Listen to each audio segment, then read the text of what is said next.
एक होता है झूठ बोलने के लिए, नकल के लिए, संभालने के लिए क्या चाहिए होती है? अक्ल चाहिए होती है। वो ना हो ना, उसने बीए किया है और बीए में उसने बीएससी पढ़ा है, बीकॉम पढ़ा है, बीए किया है, वो उसे कुछ नहीं पता था ना। मतलब वो एक अजीब उसे कुछ भी नहीं पता था। सबको पता है ना, ठीक है ना। ये वो बात है जब काजी फैसल साहब के सामने की गई थी तो वो कह रहे थे ये कोर्ट है, अखाड़ा नहीं है, ये बातें मत करें, ये बातें यहाँ पर मत करें। तरीन को तो वोट नहीं पड़ेगा। हाँ, मैं ये कह रहा हूँ ना, तरीन का जीतना अब इस तमाम एफर्ट के बाद।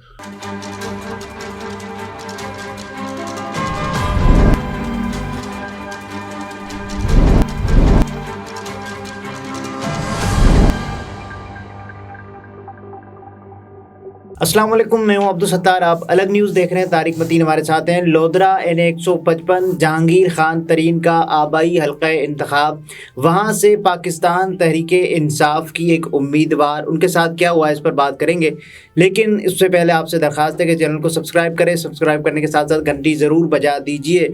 तो एक के बाद एक उम्मीदवारान चलते चले जा रहे हैं। देखिए, इफ़्फ़त ताहिरा सुमरो, इफ़्फ़त ताहिरा सुमरो वकील और पाकिस्तान तहरीक इंसाफ ने वकला को टिकट दिया इस उम्मीद के साथ कि जो जबर की फिजा है, जबर की इस फिजा में वकला का टिक जाना ज़रा ज़्यादा मुमकिन है बाकियों के मुकाबले में।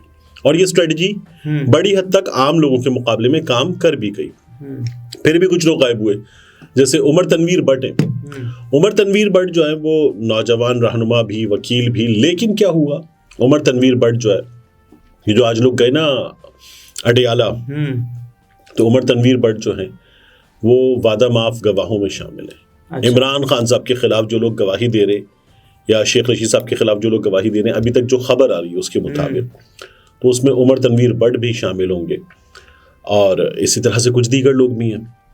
तो इफ़्फ़त ताहिरा सुमरो साहिबा को जहांगीर खान तरीन के मुकाबले में लोधरा में, उनके आबाई हल्के में, वहां पर टिकट दिया गया था।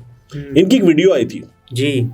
उस वीडियो में ये कुरान पाक पर हलफ लेकर बता रही थी कि ये वफादार रहेंगी। पाकिस्तान तहरीक इंसाफ के लोगों ने ये लिया था, हलफ लिया था। अच्छा, फिर उसके बाद हुआ ये कि इनके भाई गायब हो गए। इनके भाई गायब हुए और भाई गायब होने के बाद पता चला कि इफ़्फ़त ताहिरा सुमरो साहिबा पर बड़ा प्रेशर है। अच्छा, भाई गायब हो गया। भाई गायब होने के बाद भी कुछ आवाज़ हमने सुनी पाकिस्तान तहरीक इंसाफ की भी, इनकी भी, कि ये कह रही हैं कि इनके साथ ये ज़्यादती है और इन्हें इलेक्शन लड़ने दिया जाए, इस तरह से प्रेशराइज ना किया जाए कि इनका भाई गायब हो गया। लेकिन जो देखने की चीज़ है ना, वो ये है कि भाई के बरामद हो जाने से, इफ़्फ़त साहिबा के सामने आ जाने से मामला हल नहीं हुआ, फिर बिगड़ गया मामला और बिगड़ गया। मामला और बिगड़ गया है, शक खत्म नहीं हुआ, शक और बढ़ गया है। एक होता है झूठ बोलने के लिए, नकल के लिए, संभालने के लिए क्या चाहिए होती है? अक्ल चाहिए होती है। वो ना हो ना, तो फिर ये सारा का सारा डिजिटल मीडिया का दौर है। ये दौर जो ना सब कुछ दिखा देता है, हमारे सामने ले आता है। इफ़्फ़त ताहिरा के भाई साहब का नाम है हतीम। अच्छा, हतीम, वो जो वहां पर खाने काबा, तो हाफिज हतीम नाम है जी। ये गायब हुए, उसके बाद हाफिज हतीम सामने आ गए और इनकी एक वीडियो आई और उस वीडियो में कहा क्या गया कि सिद्दीक बलोच, नून लीग का उम्मीदवार सिद्दीक बलोच ये कह रहा है कि जहांगीर खान तरीन ने हाफिज हतीम को गायब करवाया, इफ़्फ़त ताहिरा पर प्रेशर डलवाया। अच्छा, इलेक्शन किनके दरमियान है? यहाँ सिद्दीक बलोच बड़ा तगड़ा कैंडिडेट है। जहांगीर तरीन इस इलाके का इंडस्ट्रियलिस्ट, ठीक ठाक पैसा, इलाके में डिस्पेंसरी, ये वो मुख्तलिफ काम भी करवाए हैं और फलाई काम भी है। उन पे जो इल्ज़ामात हैं कि वो अपनी इस इंडस्ट्रियलिस्ट होने की वजह से जो इन्होंने गलत किए, वो इल्ज़ामात भी अपनी जगह जहांगीर खान तरीन पे। ठीक है। तो जहांगीर खान तरीन जो है वो पैसे से वोट भी खरीदते हैं, ये भी कहा गया इस हल्के में। मैं खुद यहाँ पर 2 बार कवरेज पे गया और मैंने ये पूरा हल्का 2 बार कवर किया हुआ है। सिद्दीक बलोच जब इलेक्शन हारा था जहांगीर खान तरीन से, इमरान खान साहब की सपोर्ट थी पूरी, तो एक बड़ा बदनाम ज़माना इंटरव्यू सिद्दीक बलोच के 2 हुए। एक में वो वसीम बादामी के हत्थे चढ़े और एक मैं सामने मौजूद था और मैंने उनसे तालीमी काबिलियत वगैरह ये चीज़ें पूछ ली और सिद्दीक बलोच यानी वो बीए किस डिसिप्लिन में किया है वो ये भी नहीं बता सका था। उसने बीए किया है और बीए में उसने बीएससी पढ़ा है, बीकॉम पढ़ा है, बीए किया है, वो उसे कुछ नहीं पता था ना, मतलब वो एक अजीब उसे कुछ भी नहीं पता था। तो मैंने तो उससे ये भी पूछा कि आप नेशनल असेंबली के मेंबर बनने जा रहे हैं, नेशनल की स्पेलिंग बता दें। वो मतलब फिर ये हुआ कि नहीं यार ये ज्यादती है, इतना तो नहीं करना चाहिए। बात चीज़ें हमने कार्ड भी दी, लेकिन सिद्दीक बलोच की हालत देखने वाली थी। अच्छा ये सिद्दीक बलोच इल्ज़ाम लगा रहा है तरीन पे, और तरीन साहब इससे हारे, और ये बड़ा तगड़ा कैंडिडेट है। यहाँ कांजू फैक्टर भी है, तो वो नून लीग का एक और कैंडिडेट, और वो इनको एक दूसरे को सपोर्ट करते हैं। जहांगीर खान तरीन साहब जब जीते इससे, तो इमरान खान साहब की सपोर्ट की वजह से जीत गए। लेकिन क्या ये सब करने के बाद जहांगीर खान तरीन जीत जाएंगे? अब देखिए इस आबाई हल्के में पीटीआई की कैंडिडेट इफ़त ताहिरा सुमरो बहुत बड़ी मुसीबत थी, और मुकाबला पता है असल में किसके दरमियान था? इफ़त ताहिरा सुमरो और सिद्दीक बलोच के दरमियान। जहांगीर खान तरीन इस हल्के में शीला की जवानी थे, यानी जहांगीर खान तरीन इस हल्के में आइटम सॉन्ग थे। अच्छा, इसीलिए उनको नून लीग ने एडजस्ट कहाँ किया था? मुल्तान में, ठीक है ना, कोई एक तो मिल जाए। हाँ, तो ये किया था। जहांगीर खान तरीन एक अच्छा मुकाबला कर सकते, लेकिन मेरी राय में यहाँ पर इफ़त ताहिरा सुमरो साहिबा के वोट किसको मिलेंगे? अब तो वो जहांगीर खान तरीन के हक में दस्तबरदार हो गई हैं। लेकिन पीटीआई का उम्मीदवार क्या वो लोग भूल जाएंगे कि इन्होंने कुरान पे हलफ लिया था? क्या लोग भूल जाएंगे कि इफ़त बीबी इमरान खान के लिए कैंडिडेट बनी थी, और इमरान खान के साथ जो हो रहा है उन हालात में जहांगीर खान तरीन जो बुशरा बीबी के बारे में नदीम मलिक के प्रोग्राम में छिछोरा इंटरव्यू देकर एक बहुत नीच बात कर चुका, क्या लोग भूल जाएंगे? बिल्कुल। लोग तो उसके बेटे को नहीं छोड़ रहे, अली तरीन को। अली तरीन साहब कह रहे हैं कि there is a lot of anger in PTI supporters which is completely understandable given what they have gone through. It is unfortunate though they are believing a rumor started by our PMLN opponent in Lodhra, which has repeatedly been denied by Iffat and her family. Regardless, I still hold PTI supporters in high regard. अच्छा, ये अली तरीन जो है वो नौजवान है, इनको अब बंदा दिखाए कि पहली वीडियो देखें। ये वीडियो जो लोग देख रहे हैं ना, ये है हाफिज हतीम की, इफ़त का भाई जो गायब हुआ था। उसने किस पे इल्ज़ाम लगाया? सिद्दीक पे। और हाफिज हतीम की कुर्सी देखें, हाफिज हतीम के पीछे पर्दा देखें, और हाफिज हतीम का ये पूरा जो माहौल है ये देखें। उसके बाद अब अगली वीडियो, एक वीडियो है 5 तारीख की।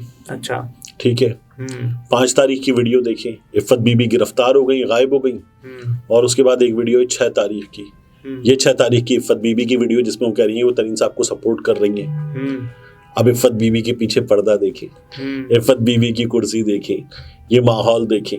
तो जहां हतीम आके वीडियो बयान देता है, वहीं इफ़त बीबी आके वीडियो बयान देती हैं, और फिर तरीन के घर से वो बरामद होती हैं। वहां से वो नजर आता है कि वो तरीन के साथ बैठी हुई है, और उससे पहले वो कुरान पे हलफ ले रही थी।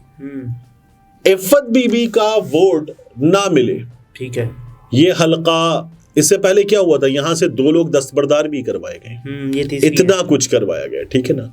इफ़त बीबी का वोट ना मिले।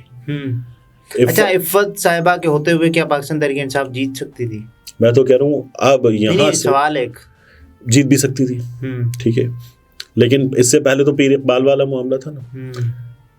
यहां से ये पहला अगर दस्तबरदारी ना करवाई होती, और ये दस्तबरदारी कैसे करवाई जाती है सबको पता है, सबको पता है ना, ठीक है ना।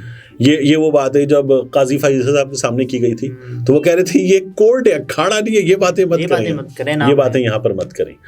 तो ये दस्तबरदारी हो गई इफ़त बीबी की। और इफ़त बीबी कहाँ से बरामद हुई, वो वीडियो में क्या नजर आ रहा है, वो हमारे सामने की चीज़ है, ठीक है। तो अब ये देख लीजिए आप, और ये देखने के बाद अब इस मुकाबले को देख लीजिए। जहांगीर तरीन मुझे लोधरा से जीतता हुआ नजर नहीं आता। लेकिन आपको लगता है कि जहांगीर तरीन ने जीतने के बगैर, या उनको अंदाजा नहीं है, तो इसीलिए इफ़त ताहिरा इफ़त ताहिरा। अच्छा, मुझे ये बताइए, आप इमरान खान के सपोर्टर हों और इस हलके में इफ़त बीबी आपके सामने कुरान पर वीडियो बना चुकी हों, अब इफ़त बीबी आपको कहें, आप सपोर्टर छोड़िए, इफ़त बीबी के रिश्तेदार भी हों, कुरान की वीडियो आपके सामने हो, आप अब वोट देंगे इफ़त बीबी के कहने पर, दस्तबरदार होकर तो वही कह रही ना तरीन को वोट दो। नहीं, तरीन को तो वोट नहीं पड़ेगा। हाँ, मैं ये कह रहा हूँ ना, तरीन का जीतना अब इस तमाम एफर्ट के बाद, वो पैसे के जरिए की गई, वो धौंस धमकी के जरिए की गई, जैसे भी की गई, इस एफर्ट के बाद तरीन का जीतना आसान होगा या मुश्किल होगा? बहुत मुश्किल हो जाएगा। और तरीन तो ऐसे तो नहीं जीत रहा है, क्योंकि तरीन अगर पहले कुछ वोट ले भी सकते थे, इससे ज्यादा हो सकता है वो वोट भी कम पड़ जाए, वो वोट भी कम पड़ जाए। देखिए, नफरत का जज्बा जो होता है ना, वो मोहब्बत के जज्बे से कहीं ज्यादा खालिस होता है। नफरत का जज्बा मोहब्बत के जज्बे से कहीं ज्यादा शदीद होता है। नफरत का जज्बा मोहब्बत के जज्बे से कहीं ज्यादा मुताहरिक होता है। मोहब्बत का जज्बा जो है वो आपको आगे बढ़कर इजहार मोहब्बत पर उकसाता है ना। इजहार मोहब्बत में शिद्दत कितनी होती है, इजहार नफरत में शिद्दत कितनी होती है, जान ले ली जाती है इजहार नफरत में, नुकसान पहुंचा दिया जाता है। जहांगीर तरीन को क्या मिलेगा यार? कपिल शर्मा शो में कपिल शर्मा जो है वो ऐसे मौके पे एक चीज कहा जाता है, कह रहा हूँ, कपिल शर्मा एक चीज कहता है, वो मैं कहना नहीं चाह रहा, तो जब मैं कह रहा हूँ नहीं कहना चाह रहा, तो आप पूछ रहे, लोग समझ गए होंगे। अच्छा, नहीं समझे मैंने, आप खुद को लोगों में और तमाम लोगों की अक्ल जो है वो, चलो लोगों से कह देते हैं कि कमेंट कर दें। हाँ, लोग कमेंट करके बता देंगे कपिल शर्मा शो में आपको क्या मिलेगा या आपके हाथ क्या आया, जब ये पूछा जाता है तो कपिल शर्मा जो है वो उसके बाद जो है वो एक रातों को जागने वाला परिंदा है, उसका हमवजन लफ्ज बोलता है। अच्छा, तो वो जहांगीर तरीन को क्या मिलेगा इस हल्के से, तो वो उसका जवाब है। नाज़रीन, ये तारिक मतीन थे, गुफ्तगू आपने मुलाहिज़ा फरमाई। इजाज़त दीजिए, अल्लाह हाफ़िज़।